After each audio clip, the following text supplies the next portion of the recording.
Hello, and welcome back to the Barrens. Today we are going to talk about the history of the jack-o'-lantern. Jack-o'-lanterns have a very interesting history. It was a blending of cultures and traditions as well as the passage of tales and folklore. So it comes from Irish folklore. Some sources say around the 1600s, while others say it was sometime in the 18th century.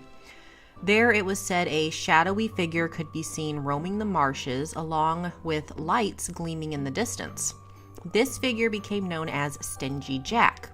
The legend behind this says that Jack invited the devil to have a drink. However, Jack didn't want to pay for his drinks, so he convinced the devil to turn into a coin so that they wouldn't have to pay anything. When the devil did this, however, Jack pocketed him instead next to a cross made of silver, preventing him from turning back into his true form. He only freed him after making the devil promise that he would leave him alone for a year and that when his time came, the devil could not take his soul.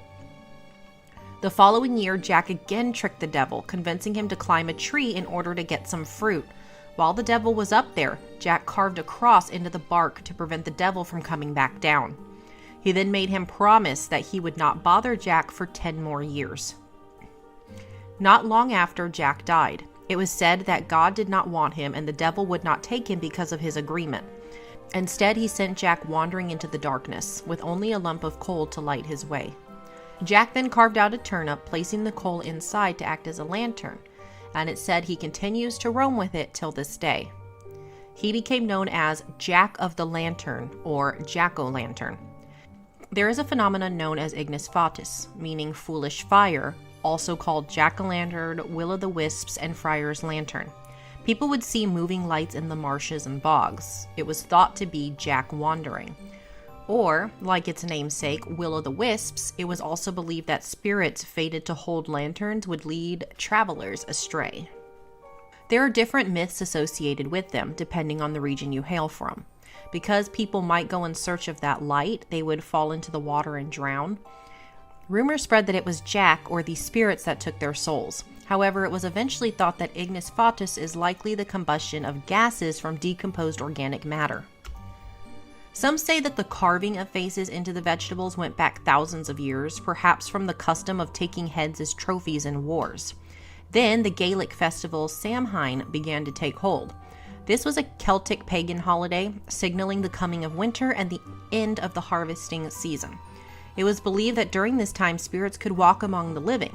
So people would wear costumes and carve terrifying faces into vegetables to warn off spirits that were not as friendly. In some places they were used to ward off evil. In others they were placed upon windowsills as a way to scare off bad spirits from their home. Some people believe that placing the jack-o'-lanterns out would help save them from vampires, as once their identity was known through their light, the vampire could no longer hunt you. The Irish would carve vegetables in order to keep Jack the Stingy away. As the Irish began to immigrate to the U.S., they brought with them the tradition of carving. The subjects became pumpkins because they were native to the land.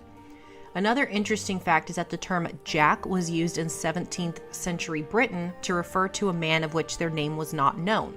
Had they been carrying a lantern, they would be referred to as Jack with the Lantern or Jack of the Lantern. On January 16, 1836, the Dublin Penny Journal wrote an article about the story of the jack-o'-lantern. Then, in the Limerick Chronicles of 1837, there was a carved gourd contest written about for a local pub. In 1835, Nathaniel Hawthorne wrote of a jack-o'-lantern in The Great Carbuncle. In 1852, he wrote Feathertop, which was about a scarecrow with a pumpkin head that had been carved. There was also Washington Irving's The Legend of Sleepy Hollow, published in 1820, then republished in 1858. Immigrants brought the tradition of these lanterns to the U.S., but they found that pumpkins were much easier to carve than the crops of their homelands.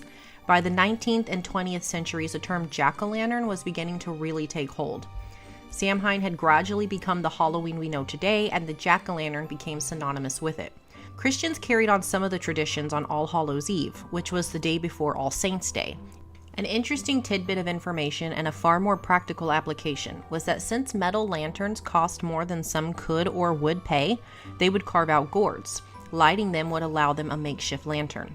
There was also the idea that young pranksters would carve grotesque faces out of pumpkins and frighten people away.